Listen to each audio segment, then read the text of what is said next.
Welcome to another captivating episode of Raw Conversations, where fearless moms and experts unite to explore alternative practices. Hey there, I'm Allie. And I'm Melania. Our mission is to empower your one-of-a-kind parenting journey. Join us as we explore unconventional birthing and parenting methods. Get ready for inspiration, authentic stories, and unwavering family love. Together, we're rewriting our rules of parenting one bold step at a time. So without further ado, let's kick off this empowering conversation. Raw Conversations, where fearless motherhood leads the way.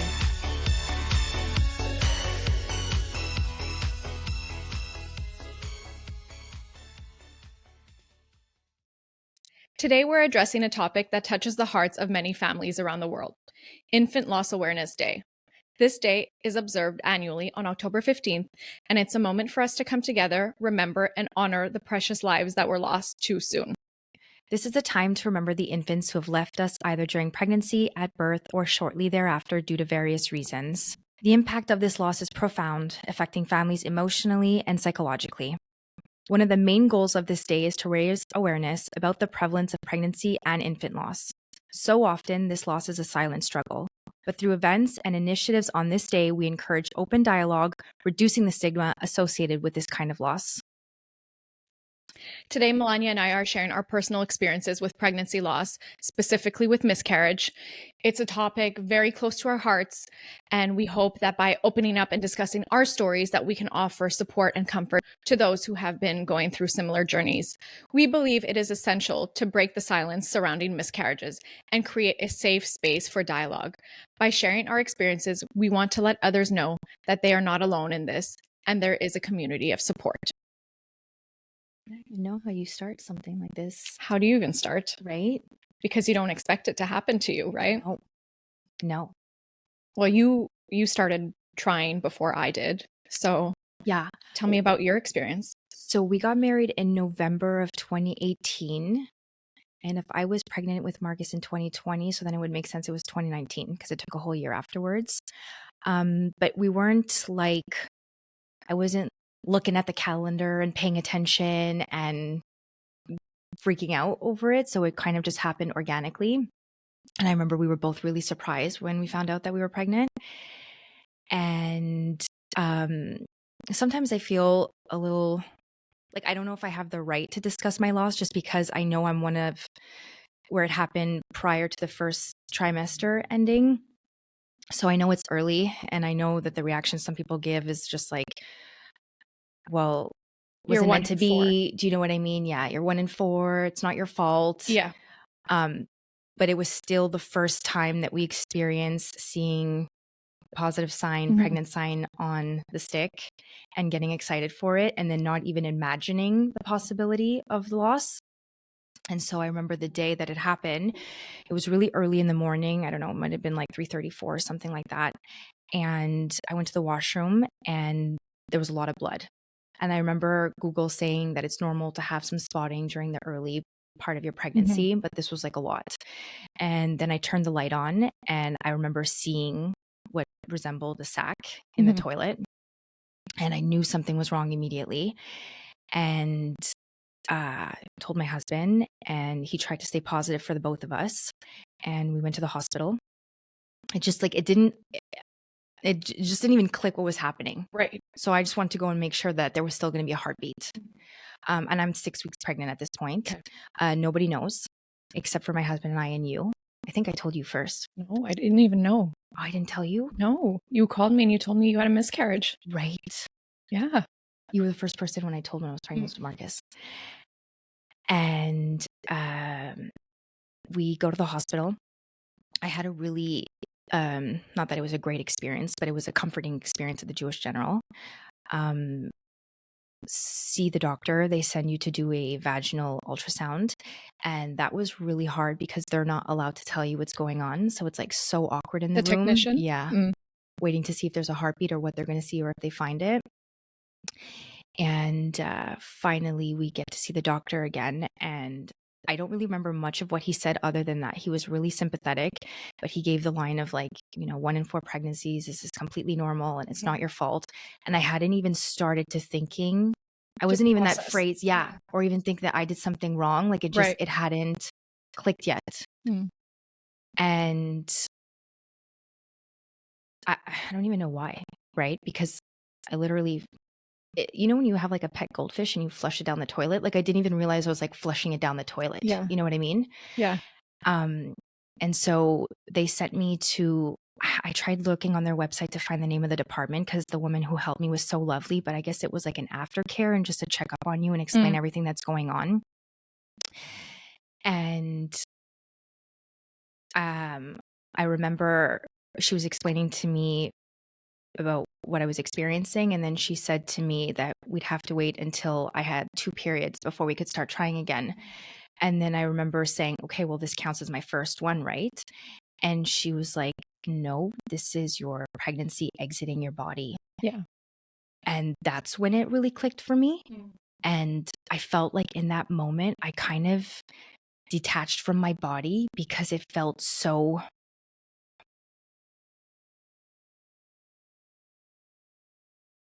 like you're bleeding it out. And I just felt so disconnected from my body, it was just like a constant reminder.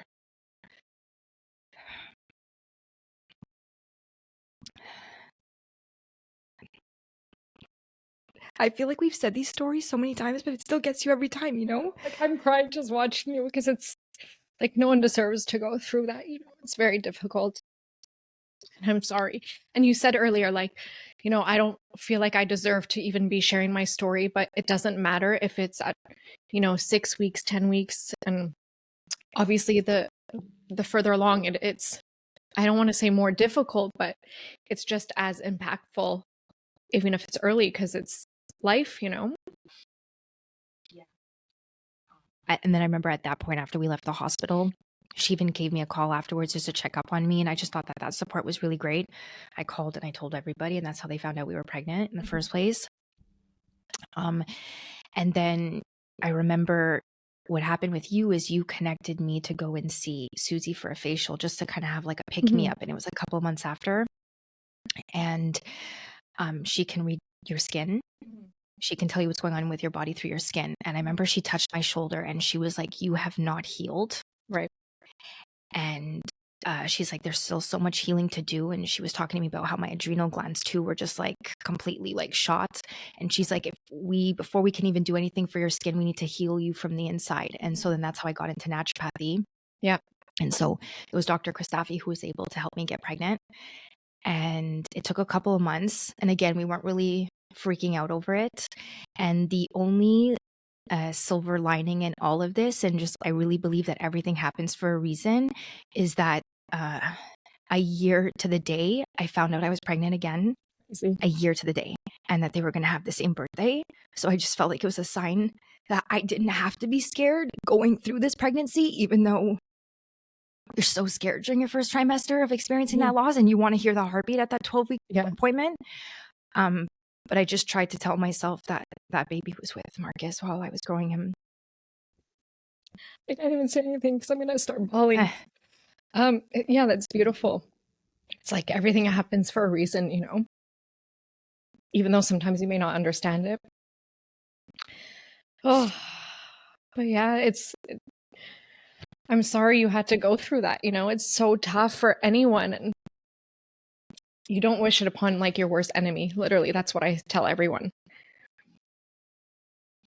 But yeah, Susie and Dr. Christophe, we're gonna give them a big shout out at PH Santé. They're in Montreal. Incredible people, their husband and wife, and they definitely had a big part of healing me. Yeah.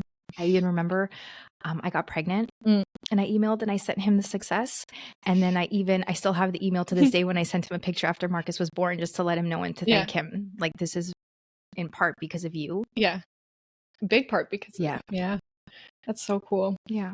Yeah. But that's it's interesting how it took that for you to kind of see the whole natural side of things, right? I know.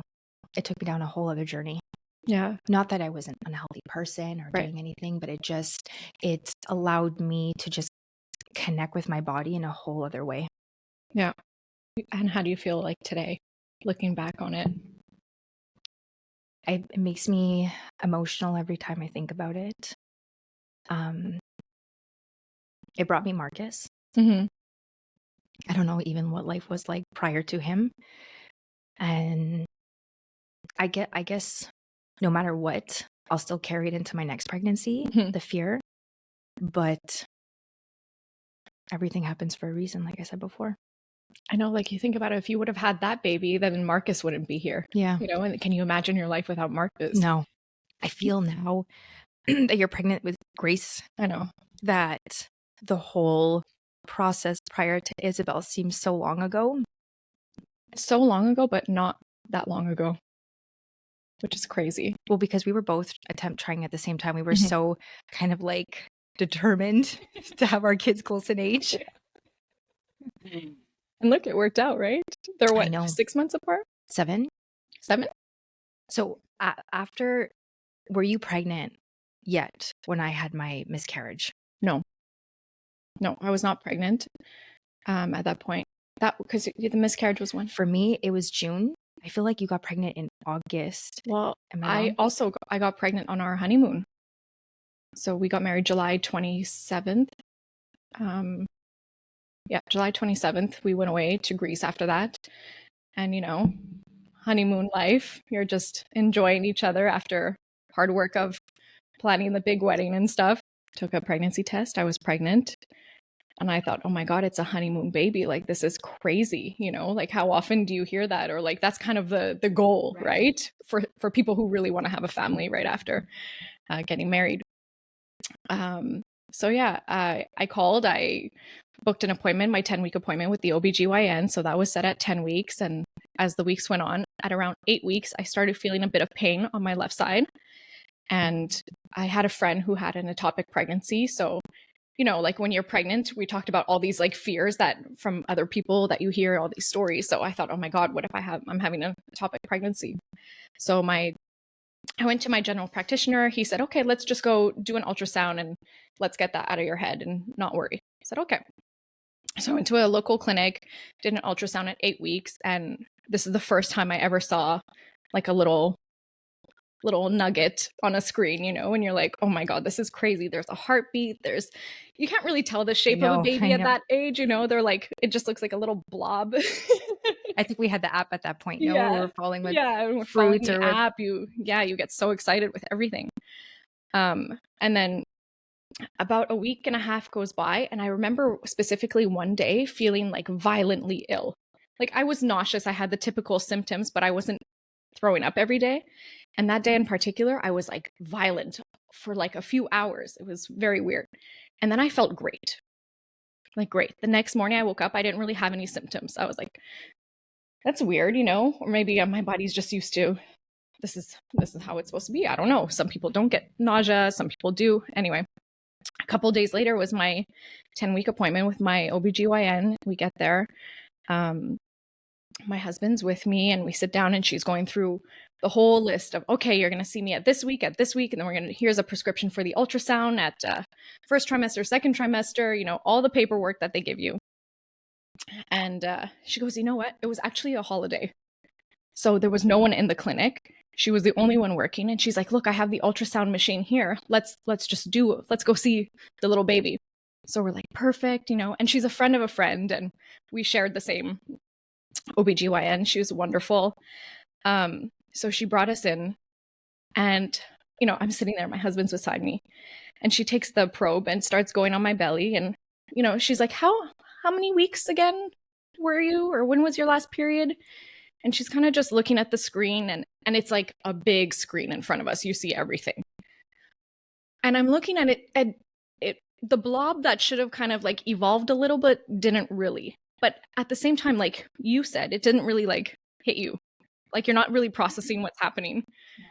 But apparently my husband did. He kind of looked at her and knew there was something wrong. And a few more minutes go on and I'm like, we should hear a heartbeat by now. She kind of puts her hand on me and goes, Ali, you know, I don't want to say anything yet, you know, but it's not looking good. And I kind of look at my husband and I'm like, what do you mean it's not looking good? She goes, I'm at the hospital tomorrow. Come and I'm going to do a vaginal ultrasound, but prepare yourself. So I'm thinking like it still hasn't hit me. It's like you're looking at it. You looked in the toilet and you're like, there's something there, but it doesn't register. Right. I'm looking at this baby without a heartbeat and it still hasn't registered. Part of me is like, oh, well, it's small, we'll go into a vaginal one and it'll be there tomorrow. Went to the hospital, no heartbeat. And she, at that point, I believe it's called an arrested pregnancy.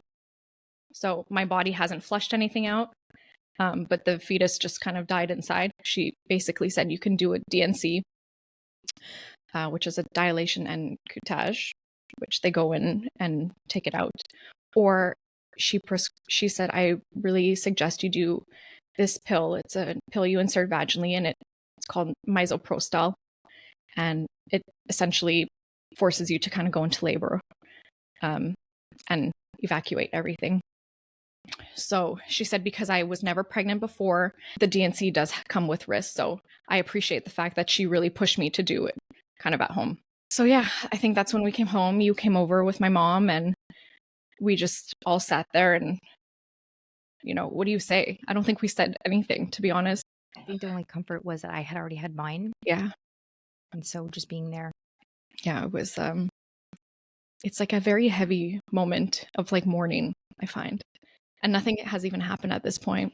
I had another friend who had gone through this exact procedure. She basically said, put sheets or like a doggy pee-pee pad on your bed because you're going to start bleeding out of nowhere and it's going to be heavy and it's not going to stop. I kind of prepared the bed. I lay down and they tell you it takes like 3 or 4 hours, but it actually took around 6 for it to start. Then all of a sudden, out of nowhere, it just begins.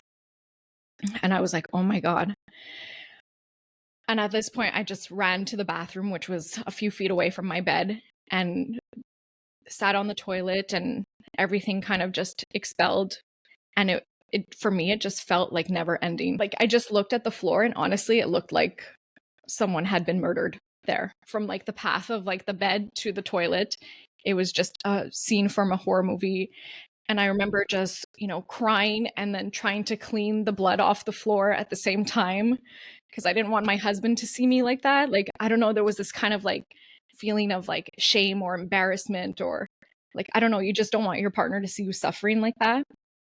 So I just remember trying to clean the floor at the same time and crying and things are flooding out of me. And at one point I just started like screaming.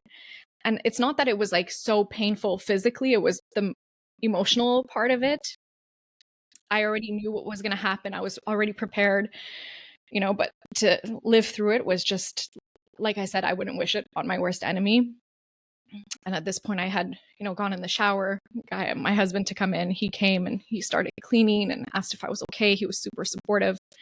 And at one point I just remember the sack and everything coming out and you can see the little baby, the little eyes and it's just so heartbreaking. And I just remember like weeping and sitting on the floor in the shower and, my husband came and scooped it up and I apologize for all the details, but I feel when someone told me all these details and the story and it really like helped me understand that this unfortunately happens way too often. The next day you kind of just wake up in the morning feeling empty. And I remember looking at my husband and saying, don't tell anyone about this. I don't want anyone to know. No one knew we were pregnant at that time. Not even just that. There's the saying of you don't say anything before your first trimester. Right. The first. Already they tell you there's such a great risk of miscarriage before you're 12 weeks to not even say anything. And then so you're supposed to suffer alone. Yeah. And I just felt like ashamed and embarrassed and oh my God, like I don't want people to think this of me. What did I do wrong for this not to happen? And I just remember at one point being like, why am I hiding this? Why? If the statistics are 1 in 4, that means your best friend beside you, literally, you went through it. And then when you start sharing your story and speaking up, you realize it's so common. And everyone is just suffering alone. At a gathering at your house. I forget what the occasion was. And there was another woman here that you and I both know. Mm-hmm. And then we ended up sharing our experience. And then she ended up telling us that she had it too. And we had like a moment between the three of us. but sometimes it just takes that one person who feels comfortable enough to share. Yeah. And then everyone else floods open. Yeah. But then there's also like, you also don't tell because then people ask questions and then you're gonna, it's like sensitive. that's sensitive. And then you almost feel worse for their feelings because they're gonna feel bad for asking. Yeah. But yeah. I feel like there is a time to mourn your loss and what happened. And then once you've kind of accepted and gone through that with, you know, your husband, your partner, whoever, your family, then it's like, it's okay to share and to talk to people and to open up about it. I ended up having 2 other miscarriages after that. They were early on, they were around 6-7 weeks. I can't remember exactly. What ended up happening is I was introduced to a healer. Whether you believe in healing or not, or you think it's hocus pocus, this person really helped me, I would think, more mentally than, I mean, maybe even physically. You can't see the magic powers that he does, but so I was introduced to this guy, Alex. He's a spiritual healer, and on paper, he's an osteopath. I wish I can give everyone his information. Unfortunately, he moved to Sweden, so he's no longer here in Canada. What ended up happening is after my 3 losses, I was introduced to him. I went into his office and he looks at me and says, "Oh, you're the one that wants to get pregnant." You know, he heard from a friend of a friend. I'm like, "Yeah, that's me. I want to get pregnant for good this time." And I lay down on his table, and I've seen osteos obviously before, and you know what they do, but he kind of just put one hand on my head, one on my tummy, or one on my back, one on my tummy. He kind of moved them around, and he just like sat there silently. And this like energy that like flowed through my body, I can't even explain. It was just, I don't know if I was put into this deep state of meditation or he literally did magic on me. I don't know, but I truly felt like his healing energy flow through my body. It was very silent. We weren't talking. And he's sitting there with his eyes closed, and then and I'm looking at him because I'm so curious. And he looks at me and he goes, "What were you so afraid of?" And I'm like, what are you talking about? Because before you got pregnant, what were you afraid of? And I'm like, what is this guy talking about? And he looks at me and he's like, "You were afraid that you weren't ever going to get pregnant." Oh, it's crazy because I'm going to start. This like flood of emotions just like burst through my body. Just like that. It's crazy.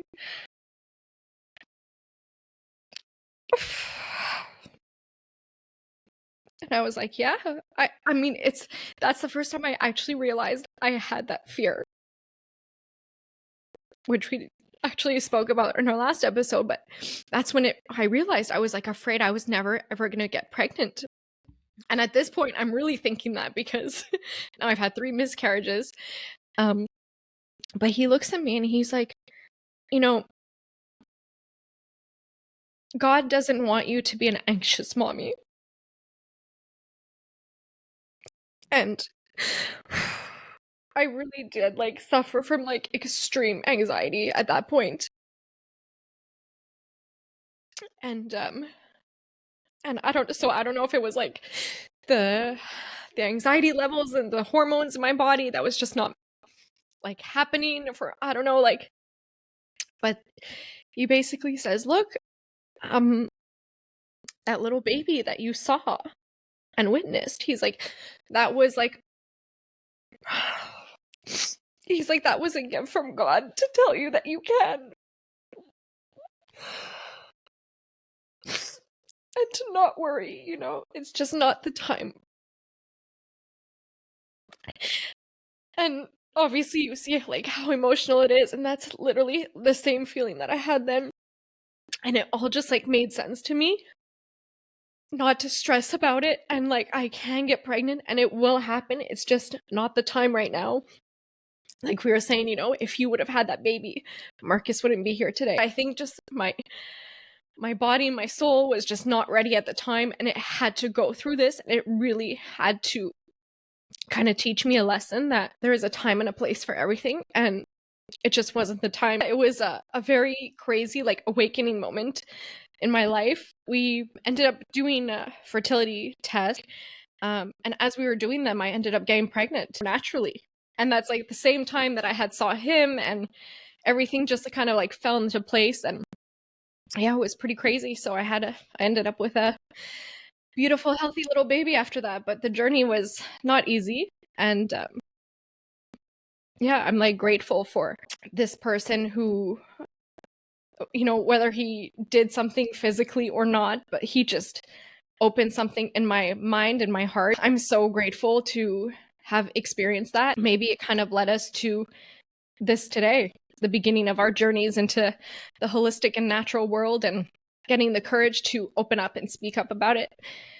Because, you know, we're not the only ones here sitting So far apart, and I just want to go on my couch and hug you. to all the moms, you know, who went through this one way or another, or even worse, who had a child, you know, who went through the 9 months and delivered. I know some girls who have done that and had their baby, and they've lost their child a few days after, even hours after delivery. And I can't even imagine the pain and suffering. But, you know, you're not alone, and everyone is here for you, and don't be afraid to speak about. I think that's the most important thing. I know a lot of these moms who suffered like immense trauma and pain, and now have beautiful families after, you know, so I'm very happy for them. I mean, I'm sitting here in person with you, and I know most people are going to be listening to this probably not visually seeing us, but I think your openness and your vulnerability with sharing all of that was really beautiful. Thank you. And you too. I know it's not easy to talk about. Clearly, we're like train wrecks over here. God, we should have brought that tissue box. I mean, obviously you can see it with us, but the grieving process is complex, and it's obviously different for everyone. And it's important to give yourself the time and the space to heal. I personally found talking to a health professional was immensely helpful during the time, and it's okay to go and seek support. Yeah, definitely. Support, I think, is the backbone to everything. You know, talking to others about your experiences and shared losses is totally normal. This will provide a sense of, you know, understanding and validation. And for the significant others, just remember to communicate to each other and lean on each other for support. It's a shared experience, and being there for one another can make a significant difference. And if you're listening and have experienced a loss, we're here for you. Reach out to a support group. We've added links below. You can reach out to a mental health professional or even a friend or a family member. And to those currently going through this, we're sending you love and strength. And my friend, that is another raw and real conversation. Thank you for sharing your story. Love you. I love you. And thank you for listening, and we'll see you next time.